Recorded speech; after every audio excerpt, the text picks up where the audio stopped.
तो स्टूडेंट आज हम डिस्कस करेंगे स्फेरिकल रिफ्रैक्टिंग सरफेस। अपने रे ऑप्टिक्स चैप्टर चला हुआ था 12th क्लास से। तो स्फेरिकल रिफ्रैक्टिंग सरफेस, इससे पहले आपने मिरर के बारे में पढ़ा है, ठीक है। अब हम पढ़ेंगे स्फेरिकल रिफ्रैक्टिंग सरफेस के बारे में। सरफेस और मिरर के अंदर फर्क यही होता है, बस जो मिरर होती है उसके अंदर क्या होता है, एक साइड से पेंट किया हुआ होता है, ठीक है। क्योंकि आपको पता है भाई दो पोर्शन होते हैं, एक रिफ्लेक्टिंग पोर्शन होता है, एक ओपैक होता है।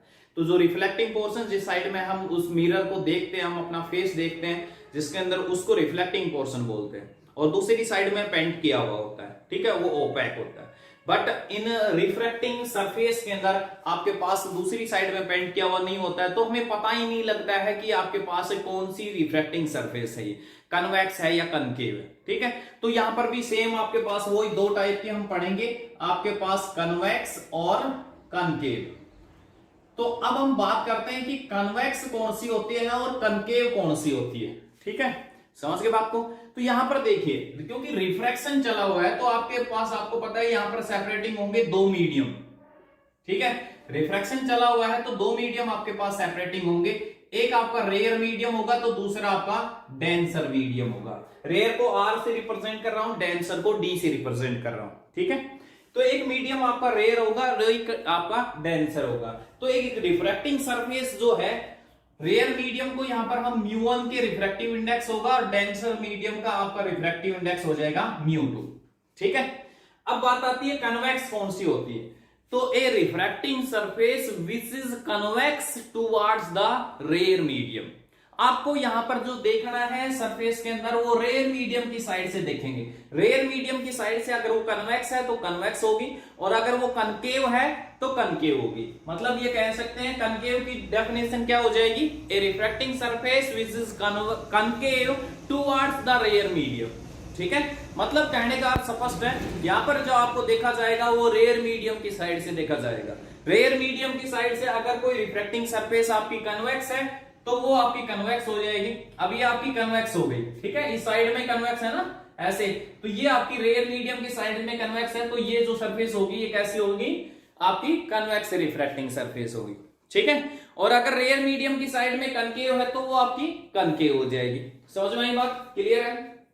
चलिए, तो अब इसी के अंदर कन्वेक्स के अंदर दो पार्ट आते हैं। आज हम अभी जो डिस्कस कर रहे हैं, फिलहाल हम कन्वेक्स के बारे में करते हैं। तो कन्वेक्स में दो केस आते हैं, रियल इमेज और वर्चुअल इमेज, ठीक है। तो सबसे पहले हम डिस्कस करेंगे यहां पर रियल इमेज के बारे में, रियल इमेज। उसके बाद हम वर्चुअल इमेज के बारे में, ठीक है।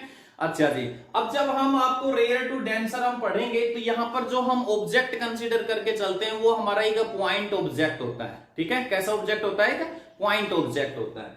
तो ये आपका पॉइंट ऑब्जेक्ट हो गया। अब यहां पर इमेज अगर रियल बनती है तो आपकी इस साइड में बनेगी, और वर्चुअल बनती है तो सरफेस के लेफ्ट साइड में बनेगी, ठीक है। तो यहां पर अब मैं पहला केस इसका डिस्कस करने जा रहा हूं, रियल इमेज का। तो ये आपकी रिफ्रैक्टिंग सरफेस हो गई, ये आपका एक पॉइंट ऑब्जेक्ट, और ये इस ऑब्जेक्ट की इमेज हो गई, ठीक है।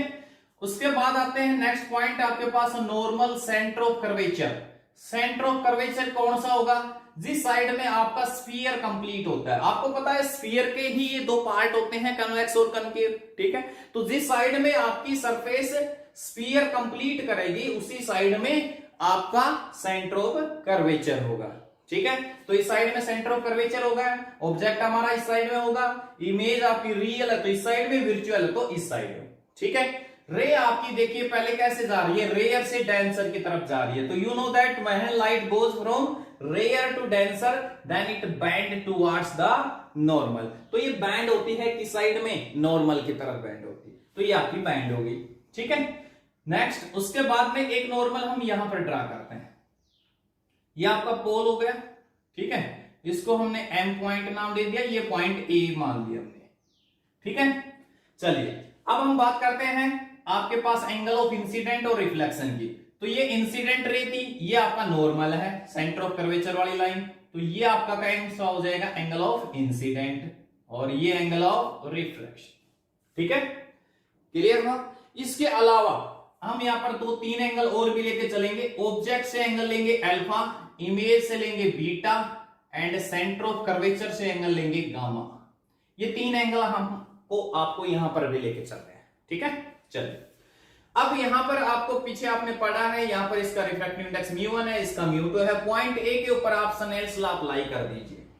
तो अप्लाई स्नेल्स लॉ,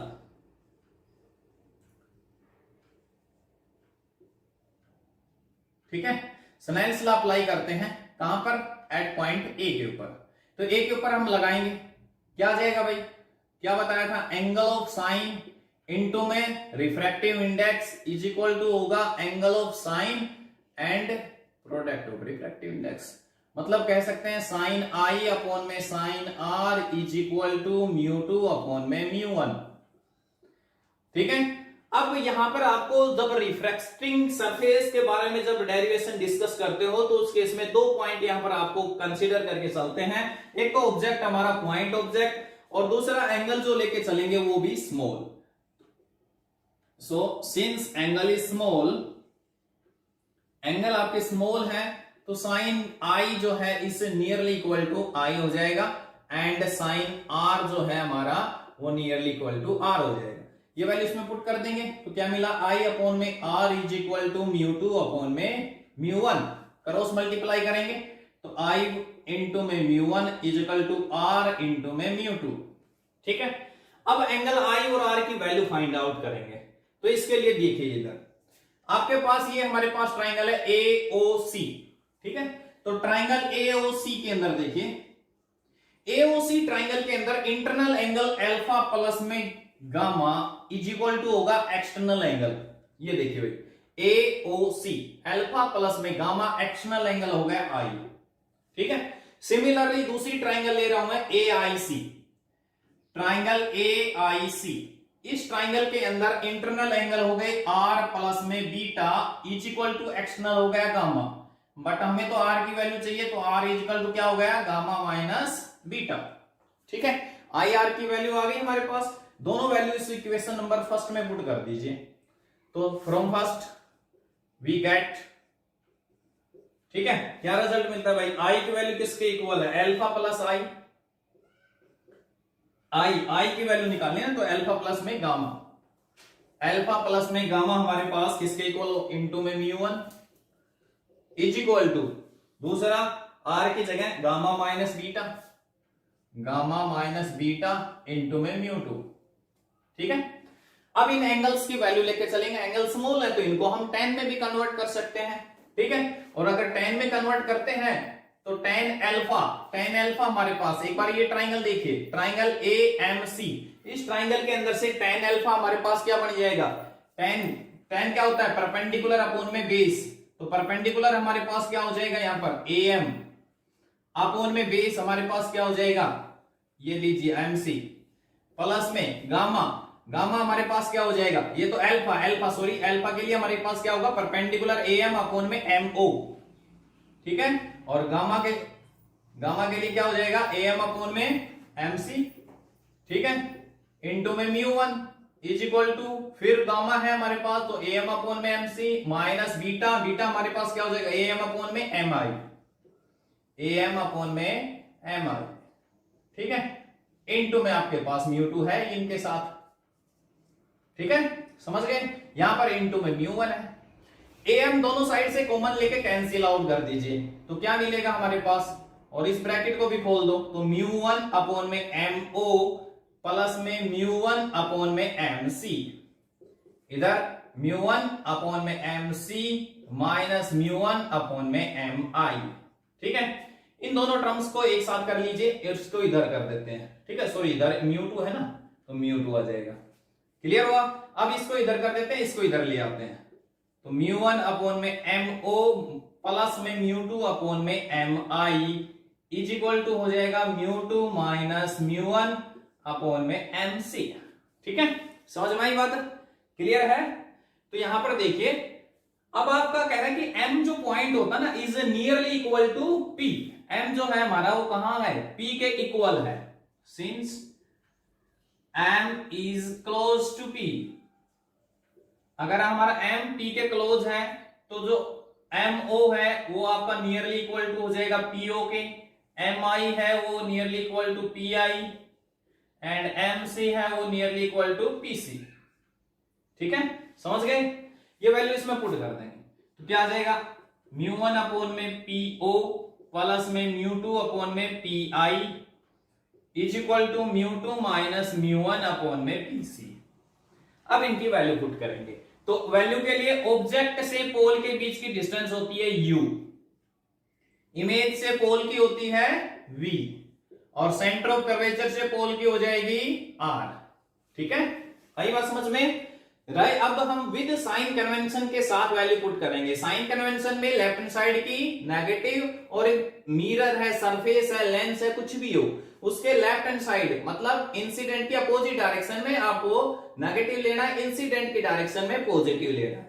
मतलब ये कह सकते हैं मिरर है, सरफेस है, लेंस है तो उसके लेफ्ट हैंड साइड के नेगेटिव लेने हैं और राइट हैंड साइड के पॉजिटिव लेने हैं। पुट कीजिए वैल्यू, तो म्यू1 ये तो लेफ्ट हैंड साइड में पड़ रहा है तो आ जाएगा म्यू1 अपॉन में माइनस यू प्लस में म्यू2 अपॉन में v is equal to mu minus mu upon में r। ये आपका फाइनल रिजल्ट आ गया रेयर टू डेंसर का। ठीक है, आई बात समझ में? क्लियर है? तो ये आपका है रेयर टू डेंसर का रिफ्रैक्टिंग सरफेस फॉर कन्वेक्स के लिए रियल इमेज। कन्वेक्स में एक्चुअली में दो केस होते हैं, एक तो रियल इमेज का और एक आपका होगा वर्चुअल इमेज का। ठीक है, तो वर्चुअल इमेज के अंदर आपको डायग्राम बदलना है, बस डेरिवेशन में थोड़ा सा चेंज आएगा एंगल्स के अंदर और बाकी आपका जो लास्ट रिजल्ट आएगा वो रिजल्ट आपका सेम रहेगा। ठीक है, समझ में आई बात? क्लियर है? तो आपका ये तो है आपके पास रेयर टू डेंसर का, और denser to rarer next video के अंदर हम करेंगे डिस्कस। बस अब आपको यहां पर ध्यान रखना है कन्वेक्स में दो केस होंगे, रियल और वर्चुअल इमेज। कनकेव के अंदर एक ही केस होगा वर्चुअल इमेज का। ठीक है, समझ में आई बात? क्लियर है? तो ये था आपका रेयर टू डेंसर का। उसके बाद में अभी मैं इसके अंदर सिर्फ वर्चुअल इमेज का केस लेके चल रहा हूं। ठीक है, वर्चुअल इमेज का डायग्राम बना लग रहा हूं, बाकी डेरिवेशन में कोई चेंज नहीं होगा। ठीक है, तो वर्चुअल इमेज का एक बार डायग्राम बनाते हैं। बाकी डेरिवेशन में थोड़ा बहुत चेंज होता है क्योंकि यहां पर एंगल्स की जो वैल्यू है वो चेंज होगी।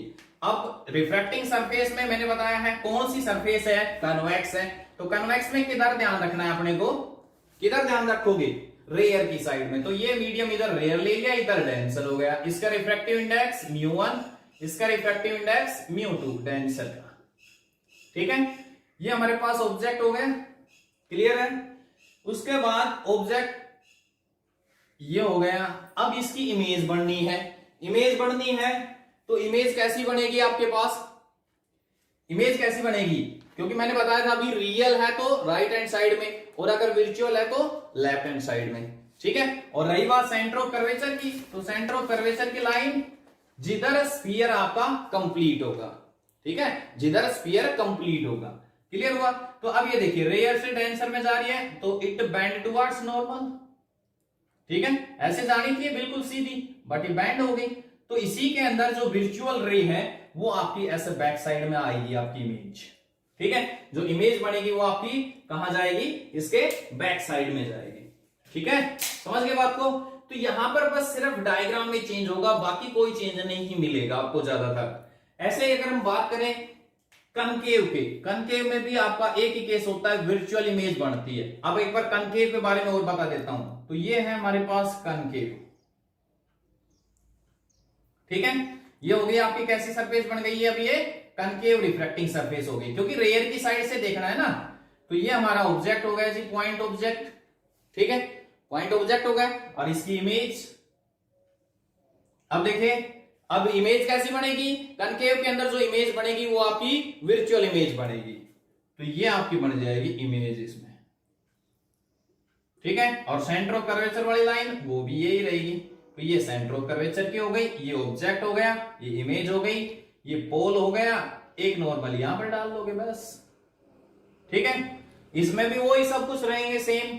अब अच्छा, एंगल ऑफ इंसिडेंट की बात करूं तो ये इंसिडेंट रे थी और ये आपके नॉर्मल वाली है। तो ये जो एंगल होगा ये आपका एंगल ऑफ इंसिडेंट हो जाएगा और ये वाला एंगल ऑफ रिफ्रैक्शन हो जाएगा। ठीक है, समझ गए बात को?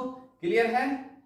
तो ये आपकी ऐसे जाएगी ना, ऐसे बैंड होगी इसकी साइड में, ऊपर की साइड में ऐसे बैंड होगी तो इसकी वर्चुअल रे इस साइड में आएगी और बाकी कोई चेंज नहीं करना आपको। ऑब्जेक्ट से अल्फा, इमेज से बीटा, सेंटर ऑफ कर्वेचर से गामा, बाकी वो सब चीजें सेम रहेंगी। यहाँ पर वही स्नेल्स लॉ लगेंगे, ये एंगल स्मॉल होगा, आई और आर की वैल्यू है वो बदल जाएगी। क्योंकि यहां पर देखिए अगर मैं यहां की बात करूं, अब इसमें देखता हूं मैं आई हमारे पास आई प्लस में अल्फा जो है वो गामा के इक्वल हो गया, तो आई की वैल्यू क्या हो जाएगी, गामा माइनस अल्फा होगी। ठीक है, तो यहां पर ये बदल जाएंगी, बट ध्यान रखना लास्ट जो रिजल्ट आएगा वो आपका सेम आएगा। ठीक है, तो आज के लिए इनको सेम डेरिवेशन है, ज्यादा कुछ है नहीं, तो इनको आपको करना है ये। ठीक है, तो ये था आपके पास रिफ्रैक्टिंग सरफेस में। नेक्स्ट वीडियो में लेके चलेंगे हम डेंसर टू रेयर का। ठीक है, थैंक्स।